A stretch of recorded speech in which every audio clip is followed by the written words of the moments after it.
ঘরে বাইরে চারিদিকে খানা দানা পথে আমাদের আশেপাশের খানা দানার ক্যানভাস।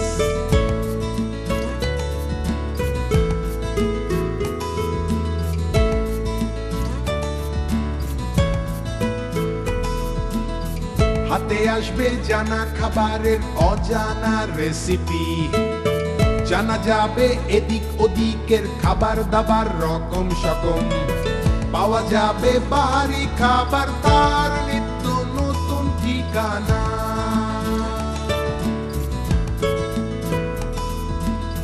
ঘরে বাইরে চারিদিকে খানা দানা পথে ঘাটে আমাদের আশেপাশের খানা দানার ক্যানভাস।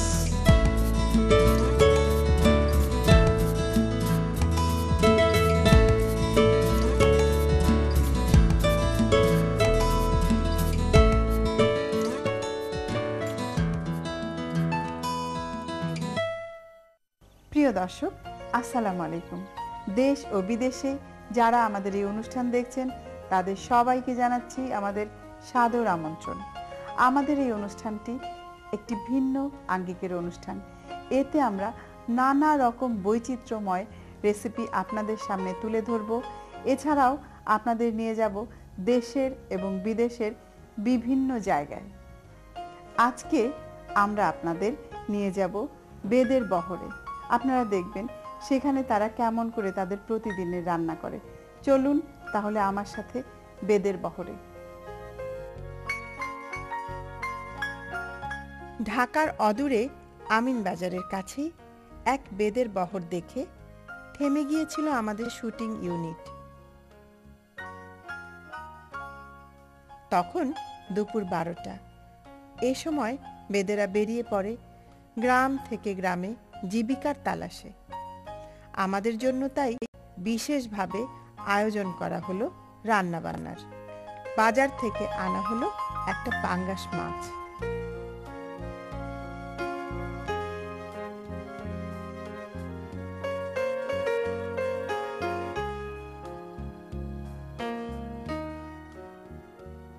আজকের পাঙ্গাস মাছ হবে আলু দিয়ে, আলু কাঁচামরিচ এখানে আমি আয়োজন দেখতে পাচ্ছি এবং মাছটাকে সুন্দর করে কেটে নেওয়া হচ্ছে।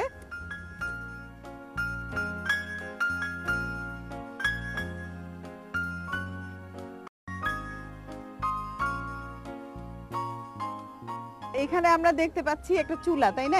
রান্না হবে এটাতে, না? এই চুলায় রান্না করি। মানে চুলার শেপটা একটু অন্যরকম, এটা টিন দিয়ে তৈরি করা হয়েছে, না? অসুবিধা হয় না এতে? কাঠে আগুন ধরার বা আপনাদের কোনো অ্যাক্সিডেন্ট হওয়ার কোনো সম্ভাবনা থাকে না? না, কেরোসিন দেই না। ও, কেরোসিন দেন, কিন্তু নিচে তো কাঠ আছে। কাঠে দেই। ও আচ্ছা, ইট দেয়া হয়েছে, নিচে ইটও আছে। দেখুন, আমার মনে হয় সেই কারণেই সেফ এটা। লবণ দিয়ে মাছটা ধুয়ে নিচ্ছেন। আচ্ছা আচ্ছা, বিজলা হয়ে যাচ্ছে। বিজলাটা ওঠার জন্য, মানে আপনি কি জানেন লবণ কেন দেওয়া হচ্ছে, নাকি শুধু বিজলা তোলার জন্যই? না, মাছটা পরিষ্কার, যে মাছটা পরিষ্কার করার জন্যই লবণ দিয়ে ধুলে মাছটা পরিষ্কার হয়। খুব ভালো। এখানে কত বছর ধরে আছেন? 15 বছর। মানে জায়গায় জায়গায় ঘুরে তো আছেন, নৌকাতেই 15 বছর। আপনার কি এখানে আছে? এমনি কেউ উপর দিয়ে যায়, এমনি পরিষ্কার। ছোটবেলা থেকেই নৌকায়, একদম জন্মের পর থেকেই নৌকায়? আপনার মা নানি তারাও কি নৌকায় ছিলেন? সবাই নৌকায়। ভালো লাগে আমাকে এখানে, আমাকে পরিবেশ ভালো। পরিবেশ ভালো, আর থেকে অভ্যাস হয়ে গেছে। মানে বিভিন্ন জায়গায় গিয়ে গিয়ে থাকেন, এক জায়গায় থাকেন না। বন্ধুরা, আমাদের মাছ ধোয়া কাটা সব শেষ। এখন রান্না দেখব, কেমন করে উনি রান্না করেন সেই রেসিপিটা আজকে আমরা দেখব। লাকড়ি উপর দিয়ে দিলেন প্রথমে,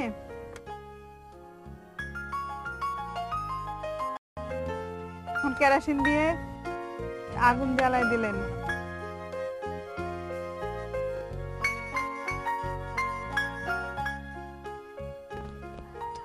প্রথমে পেঁয়াজ দেয়া হলো কড়াইতে।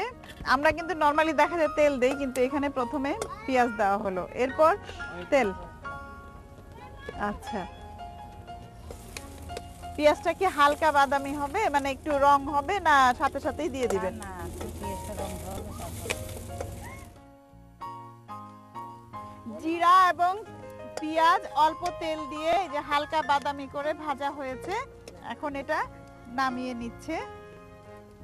ভাজা হয়ে গেলে পর বেটে তরকারির মধ্যে দেওয়া হবে। এখন এইটা থেকেই রান্না হবে এই কড়াইতেই? আপনারা কি সাধারণত মাছ ভেজে রান্না করেন না? আচ্ছা, এখানে কি নিয়েছেন? মরিচ, 1 টেবিল চামচ মরিচ এখানে আছে। এরপর দেয়া হচ্ছে হলুদ।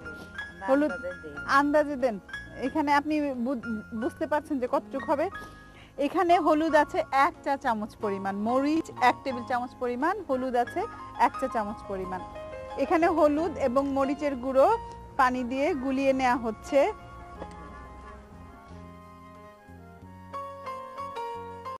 ও লবণটাও আপনারা মশলার সাথেই দিয়ে দেন, লবণটাও মশলার সাথেই দিয়ে দেওয়া হচ্ছে। এবার এর মধ্যে যে হলুদ, মরিচ এবং জিরার গুঁড়ো আছে একসাথে মশলাগুলো দিয়ে দেয়া হলো। মশলাটা একটু ভালো করে এখন ভুনে নিতে হবে। এর মধ্যে একটা জিনিস দেয়া হয়েছে, এটা মাছের তেলটা দিয়ে দিয়েছেন না? মাছের তেলটা কেন দিলেন? ও তেলটা গলে যাবে এবং আমার মনে হয় মিশে যাবে, তরকারিটা ভালো হবে। এখানে যে দেখুন মাছের তেলটা দিয়ে দেওয়া হয়েছে আলাদা করে মশলার সাথে, মশলা এবং তেল ভুনে নেওয়া হচ্ছে। আলু দেখুন খোসা সহ দেয়া হচ্ছে। আপনারা কি সবসময় খোসা সহই আলু দেন? আলু খাই বেশি।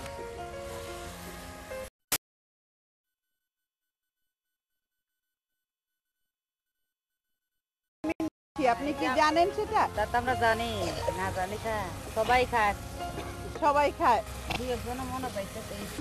আপনার তরকারির রংটা তো বেশ সুন্দর হয়েছে।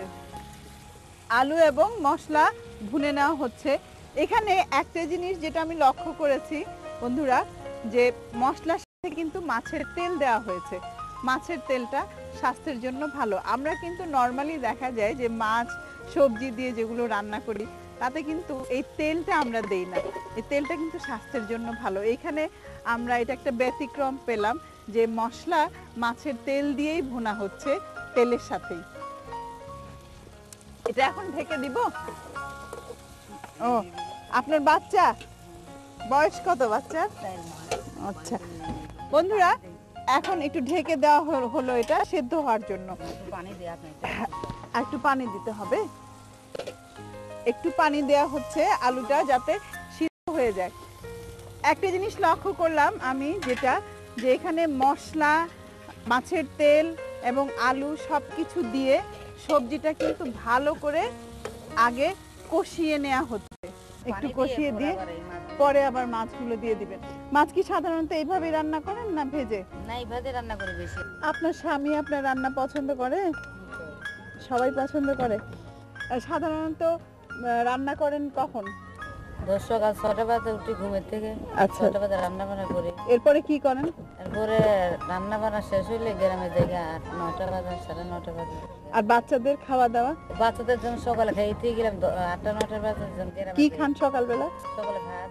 ভাত আর কি তরকারি? তরকারি। সকালবেলা উঠেই রান্না করেন? সকাল 6টা বাজে উঠে রান্না করি।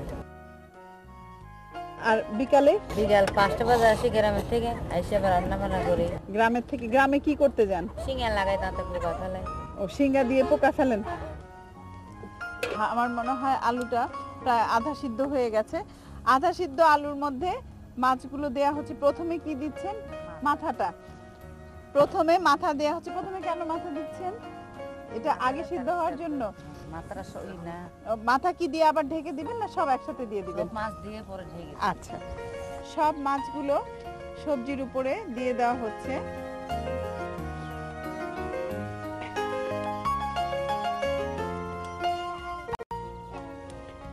মানে সাধারণত যদি ভেজে নিতেন তাহলে মাছটা কি আলাদা মশলা মাখিয়ে ভেজে নিতেন? জিরা, আচ্ছা, রসুন বাইটে পরে মাছটা। এখন তো আমি দেখি আপনারা গুঁড়ো মশলা ব্যবহার করলেন। সাধারণত কি সব সময় গুঁড়ো মশলা করেন না?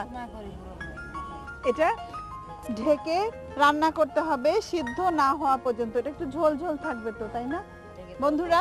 এখানে সবকিছু মশলা, আলু, মাছ, পানি সবকিছু দিয়ে ঢেকে রাখা হয়েছে সেদ্ধ না হওয়া পর্যন্ত এবং পানিটা একটু কমে যাওয়া পর্যন্ত রান্না করতে হবে।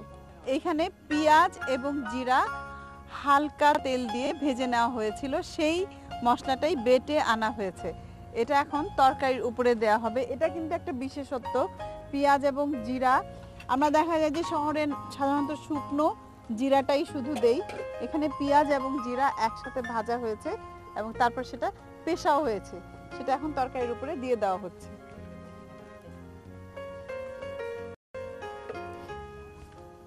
এটা মিশিয়ে দেওয়া হচ্ছে, দিয়ে দিলে কি ঘন হয় তরকারি, তরকারিটা ঘেরান হয়, গ্যারান ভালো হয় এবং তরকারিটা ঘন হয়। ঘন হয়। এখানে কোনো বাটা পেঁয়াজ ব্যবহার করা হয়নি, আগে এই ভাজা পেঁয়াজটাকেই বেটে ব্যবহার করা হয়েছে। এটাও আমরা একটা বিশেষত্ব পেলাম এই রান্নার। আর না আস্তে আস্তে নাড়ছেন যাতে মাছটা ভেঙে না যায়। আবারও ঢেকে রান্না করতে হবে, ঝোলটা একটু কমা পর্যন্ত। রান্না প্রায় হয়ে গেছে, চমৎকার একটা রং হয়েছে। দেখুন বন্ধুরা, আমি তো লোভ সামলাতে পারছি না, একটু না খেয়েই যাব না। আমি খেয়ে আপনাদের জানাচ্ছি কেমন হয়েছে। গন্ধটাও কিন্তু খুব সুন্দর। এই যে ভাজা জিরা এবং পেঁয়াজ তেল দিয়ে হালকা করে ভেজে বেটে দেওয়া হয়েছে, সেই কারণে চমৎকার একটা গন্ধ বেরিয়েছে। খেতেও দারুণ, অনেক মজা হয়েছে আপনার তরকারি। আপনাকে অনেক ধন্যবাদ আমাদের দর্শকদের এত চমৎকার একটা রান্না করে দেখানোর জন্য। এই রান্নাটা কি, নামটা কি? আমরা বলি পাঙ্গাস মাছের শুরু। পাঙ্গাস মাছের সুরো তরকারি। বন্ধুরা, ওনারা এটাকে বলেন পাঙ্গাস মাছের সুরো তরকারি। আমরা যেটাকে কারি বলি সেটাই হলো ওনারা বলেন পাঙ্গাস মাছের সুরো তরকারি। ধন্যবাদ আপনাকে এত চমৎকার একটা রান্না আমাদের দর্শকদের দেখানোর জন্য। বেদে পরিবারের এই সব কিছুই ছিল আমার জন্য এক নতুন অভিজ্ঞতা। মায়ের কোলের ওই ছোট্ট শিশুটিও হয়তো তার সারাটা জীবনই কাটিয়ে দেবে এই নৌকায়। এভাবেই চলবে এক প্রজন্ম থেকে আরেক প্রজন্ম। ভাবতেই কেমন লাগে, তাই না?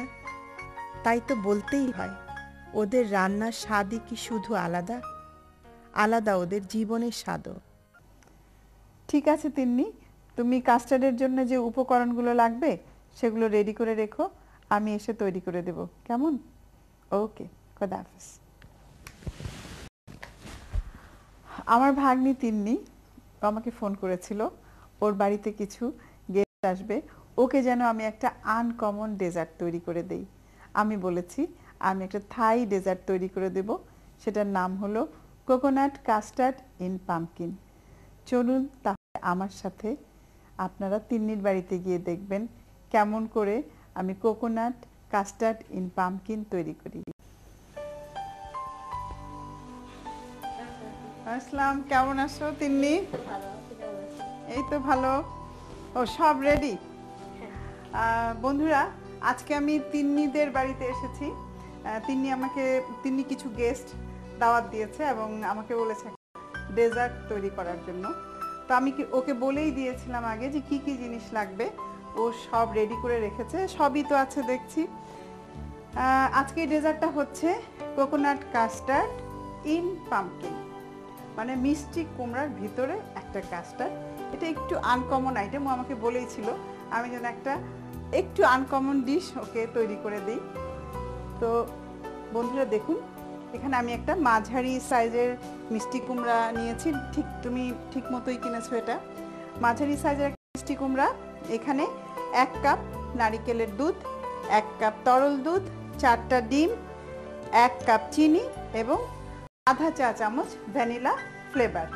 আসুন তিন্নির সাথে সাথে আপনারাও দেখে নিন কিভাবে কোকোনাট কাস্টার্ড ইন পাম্পকিন তৈরি করবেন। প্রথমে দেখেছো আমি এইভাবে এটা মিষ্টি কুমড়াটাকে কেটে নিচ্ছি। তুমি তো নিশ্চয়ই ধুয়ে রেখেছো আগেই। বন্ধুরা, প্রথমে ধুয়ে নিতে হবে মিষ্টি কুমড়াটা, এরপর একটা ধারালো চাকু দিয়ে এইভাবে গোল করে কেটে নিতে হবে, ভেতর থেকে যেন এটা উঠে আসে। এরপর এই সাইডের জিনিসগুলো সব বের করে নিতে হবে। আসলে জানো তিনি, আমাদের দেশে মিষ্টি কুমড়া কিন্তু নর্মালি দেখা যায় যে আমরা ঝাল তরকারি হিসাবে খাই। আসলে মিষ্টি কুমড়া দিয়ে কিন্তু অনেক মজার মজার খাবার হয় এবং চমৎকার সমস্ত ডেজার্ট তৈরি করা হয় মিষ্টি কুমড়া দিয়ে, এবং থাইল্যান্ডে এটা বেশি খাওয়া হয়। আর মিষ্টি কুমড়া তো একটু মিষ্টি মিষ্টি না, এতে আসলে চিনি কম দিলেও চলে। অনেক নারিকেল দিয়ে মিষ্টি কুমড়া তোমার বরফির মতো করে তৈরি করা হয়। দেখুন এই ভেতরটা এখন বের করে নিতে হবে। এরকম একটা গোল চামচ হলে খুব সুবিধা হয়, আস্তে আস্তে কিন্তু সব বের হয়ে যাচ্ছে। বেশ মজা না? আমাদের তো মিষ্টি কুমড়া মানে চিংড়ি মাছ, ইলিশ মাছ এগুলো দিয়ে নিরামিষ খাওয়া, কিন্তু এটা আসলে ডেজার্ট হিসাবে একদম একটা ডিফারেন্ট টাইপের জিনিস। এটা আমি নিজেও প্রথম থাইল্যান্ডেই খেয়েছিলাম। আমি প্রথমে বুঝতেই পারিনি যেটা কি দিয়েছে, তারপর ওদের কাছ থেকে রেসিপিটা নিয়ে নিলাম যে কিভাবে তৈরি করেছে।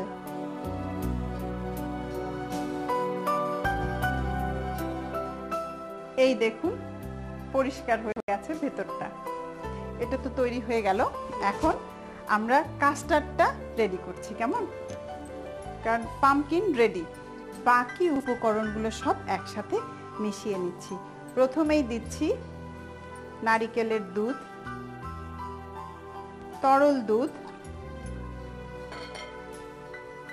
চিনি 1 কাপ। বন্ধুরা এখানে নারিকেলের দুধ 1 কাপ, চিনি 1 কাপ এবং তরল দুধ 1 কাপ, এই তিনটা একসাথে মিশিয়ে নিচ্ছি। আচ্ছা তিন্নি এটা মিশাও। আমি এই ডিমগুলোকে আলাদা করে মিশিয়ে নিচ্ছি। এটা তো জানো হুইস্ক দিয়ে কিন্তু যে কোনো জিনিস মেশালে খুব ভালো হয়, কারণ নর্মাল চামচের চাইতে হুইস্ক দিয়ে মেশালে খুব ভালো হয়। বন্ধুরা এই যে এটাকে হুইস্ক বলা হয়, হুইস্ক কিন্তু বাজারে কিনতে পাওয়া যায়। মেশাও। এবার আমার এই ডিমটাও মিশে গেছে। এখন তুমি তো চিনিটাও মনে হয় গলে গেছে না? হ্যাঁ চিনি গলে গেছে। এখন মিশিয়ে দিচ্ছি। হ্যাঁ এটা ভালো করে মিশিয়ে নিতে হবে। এখন খুব মিক্স করে এইভাবে করলে না সুবিধা হয়। তুমি যে এরকম করে যদি একটু ফ্যাটানোর মতো করলে এরকম করে করো। এদিকে মিষ্টি কুমড়াটাও রেডি। এই অংশটা কিন্তু রেখে দিতে হবে, এটা কিন্তু ফেলা যাবে না। খুব ভালো করে মেশাতে হবে। মেশানো হয়ে গেছে বন্ধুরা। এরপর আমি ভ্যানিলা ফ্লেভার দিচ্ছি। ভ্যানিলা ফ্লেভার আধা চা চামচ। আবার অনেক সময় হয় কি, যারা শুধু নারিকেল দিলে কিন্তু নারিকেলের ফ্লেভারটা যারা পছন্দ করে শুধু নারিকেল দিলেও চলে, কিন্তু ভ্যানিলা দিলে একটু ভালো লাগে, গন্ধটা আরেকটু অন্যরকম হয়, ডিফারেন্ট হয়। মেশানো হয়ে গেছে। এরপর আমরা কাস্টার্ডের মিশ্রণটা পামকিনের মধ্যে ঢেলে দিচ্ছি, এবং ঢালার সময় না খুব তাড়াতাড়ি ঢালতে হবে।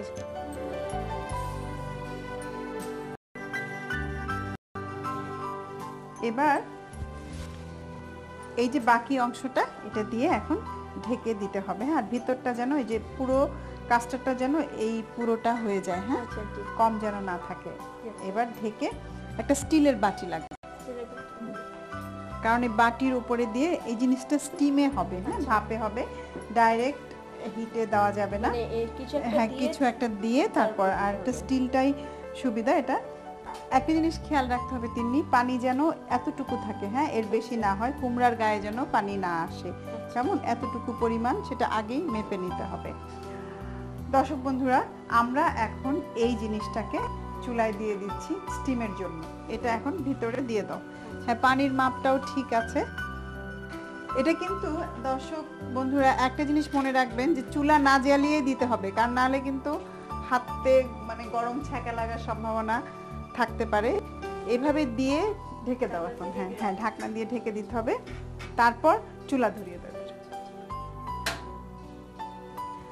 আগুনটা হবে মাঝারি, হ্যাঁ খুব বেশিও না আবার যেন খুব কমও না হয়। এইভাবে আধা ঘন্টা এই কোকোনাট কাস্টার্ড ইন পামকিন রান্না করতে হবে। বন্ধুরা তৈরি হচ্ছে কোকোনাট কাস্টার্ড ইন পামকিন। এটা কিন্তু রান্না হয়ে যাওয়ার পর আধা ঘন্টা পর তুমি দেখতে হবে একটু ভিতরটা, একটা ছুরি বা যে কোনো একটা শক্ত চামচ কিছু ঢুকিয়ে যেন এটা হয়েছে কিনা। যদি গায়ে লেগে থাকে তাহলে বুঝতে হবে যে আরও একটু তুমি এটা বুঝতেই পারবে যে পাতলা যেন না থাকে, জিনিসটা যেন হয়ে যায়। এরপর হয়ে যাওয়ার পর এটাকে রুম টেম্পারেচারে রেখে একটু ঠান্ডা করে নিতে হবে। তারপর ফ্রিজে রেখে ফ্রিজে মিনিমাম ঘন্টা 2 রাখতে হবে, ঠান্ডা করে নিতে হবে। কারণ এই কোকোনাট কাস্টার্ড ইন পাম্পকিনটা এটা একটা ডেজার্ট, এটা ঠান্ডা সার্ভ করতে হয়। আচ্ছা তিনি আজকে তুমি কি কি রান্না করেছো তোমার গেস্টদের জন্য? সবজি? জি, সবজি রান্না করেছি। আচ্ছা, আর চিকেন? চিকেন রান্না করেছি মেথি দিয়ে। মেথি দিয়ে, ও মেথি। মেথি কিন্তু বন্ধুরা তিনি আজকে চিকেন উইথ মেথি। মেথি শরীরের জন্য খুবই ভালো, মেথি কিন্তু চুলের জন্য ভালো, শরীরের জন্য ভালো। মেথি দিয়ে রান্না করেছো মুরগি।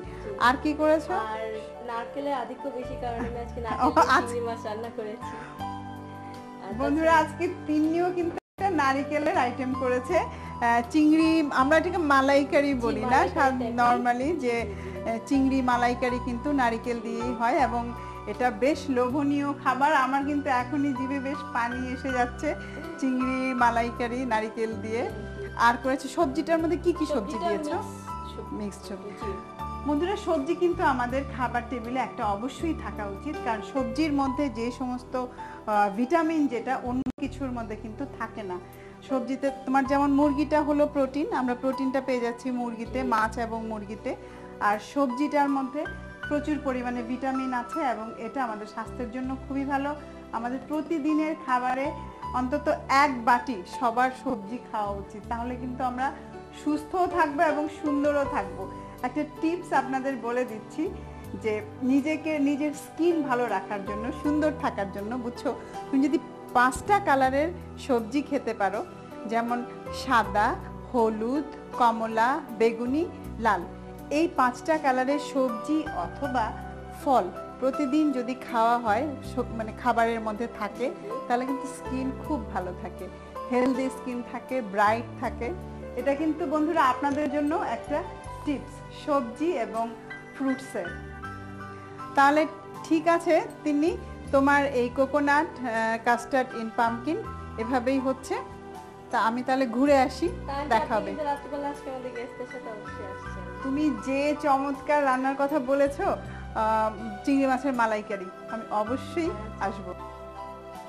তিন্নির দাওয়াত উপেক্ষা করার কোনো সুযোগই ছিল না, তাই তো ব্যস্ততার মাঝেও সময় বের করে নিতে হয়েছিল আমাকে। এসে ভালোই হয়েছিল, আমরা সবাই মিলে দারুণ উপভোগ করেছিলাম সময়টা। বন্ধুরা ওইদিকে ডিনার প্রায় শেষ হয়ে এসেছে, আর তিন্নি ফ্রিজ থেকে বের করে নিয়ে এসেছে কোকোনাট কাস্টার্ড ইন পাম্পকিন। আমি এখন এটা সার্ভ করে দিচ্ছি। তবে তিন্নি তোমার রান্না কিন্তু খুব মজা হয়েছে, বিশেষ করে প্রন মালাইকারি খুবই মজা, প্রতিটা আইটেমই ভালো ছিল। বন্ধুরা এবার দেখুন কেমন করে এটা সার্ভ করবেন। এইভাবে মাঝখান দিয়ে কেটে নিতে হবে, এইটা তুলে নিতে হবে। আচ্ছা, তুলে নিলাম। এরপর এইভাবে পুরো কেটে ফেলতে হবে। হ্যাঁ, এই এখন ভাগ হয়ে গেল জিনিসটা।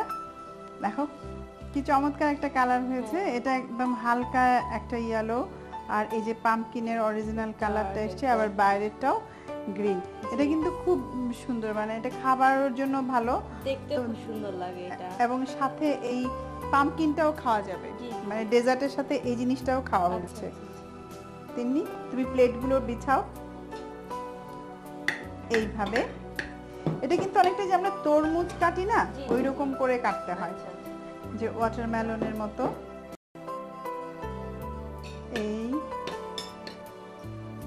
এই আমাদের তো মিষ্টি কুমড়া নরমালি ডেজার্ট হিসাবে আমরা কখনো চিন্তাই করি না।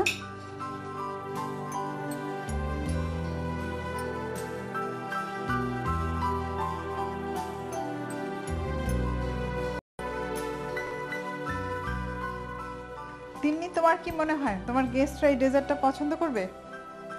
লুক আর স্মেল দেখে তো তাই মনে হচ্ছে। এখন তাই? দেখি খাওয়ার পর কি বলে। তাহলে চলো দেখি গেস্টরা কি বলে চলেন খেয়ে। দেখি। চলেন আপনারাও আমাদের সাথে। আসলে কেমন হয়েছে বলেন তো? আসলেই চমৎকার হচ্ছে, খুবই মজা, মানে একটা এক্সেপশনাল জিনিস একদম। এই যে দেখুন আমি এখান থেকে এই যে বিচিগুলো সব বের করে নিয়েছি, যার জন্য ভিতরে কাস্টার্ডটা জমতে সুবিধা হয়েছে, আর একটা খুব স্মুথ একটা লেয়ারও হয়েছে। এই দেখুন আর এইটাও খাওয়া যাবে, এটাও খেতে খুবই মজা। কেমন? কেমন ভালো? কতটুকু ভালো? অনেক ভালো। তুমি কি খেয়ে ফেলেছো পুরোটাই? হ্যাঁ